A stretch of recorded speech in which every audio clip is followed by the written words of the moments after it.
Mahalakshmi tailoring institute சார்பில் சமத்துவ பொங்கல் போட்டியில் வெற்றி பெற்றவர்களுக்கு பரிசு. தற்பொழுது பொங்கல் திருநாள் நெருங்கி வருவதை ஒட்டி தமிழகத்தின் பல்வேறு பகுதிகளிலும் பொங்கல் திருநாளை முன்கூட்டியே வரவேற்கும் விதமாக மக்களால் சமத்துவ பொங்கல் கொண்டாடப்பட்டு வருகிறது.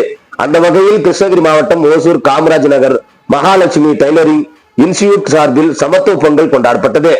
மேலும் கலை நிகழ்ச்சிகள் நடைபெற்றன. இதில் பாமகவின் மேற்கு மாவட்ட துணை செயலாளர் பை வெங்கடேசன், பசுமை தாயகத்தின் நிர்வாகிகள் கலந்து கொண்டனர். இதில் பெண்கள், குழந்தைகள் உட்பட ஏராளமானவர்கள் கரும்பு மற்றும் பொங்கல் பானைகள் அலங்கரித்து வைத்து வழிபாடுகள் நடத்தினார்கள். இதில் மண்பானைகளில் அரிசி, வெல்லம் ஆகியவற்றுடன் சமைத்தனர். அப்போது பானைகளில் இருந்து பொங்கல் பொங்கி வரும் பொழுது பொங்கலோ பொங்கல் என பொங்கலை வரவேற்று ஆர்வத்துடன் மகிழ்ச்சியின் கொண்டாட்டத்தில் ஈடுபட்டனர்.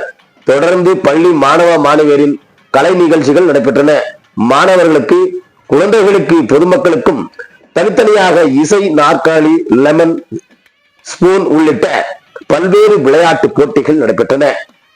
வெற்றி பெற்றவர்களுக்கு பாமகவின் மேற்கு மாவட்ட துணை செயலாளர் பை வெங்கடேசன் அவர்கள் பரிசுகளை வழங்கினார் என்பது குறிப்பிடத்தக்கது.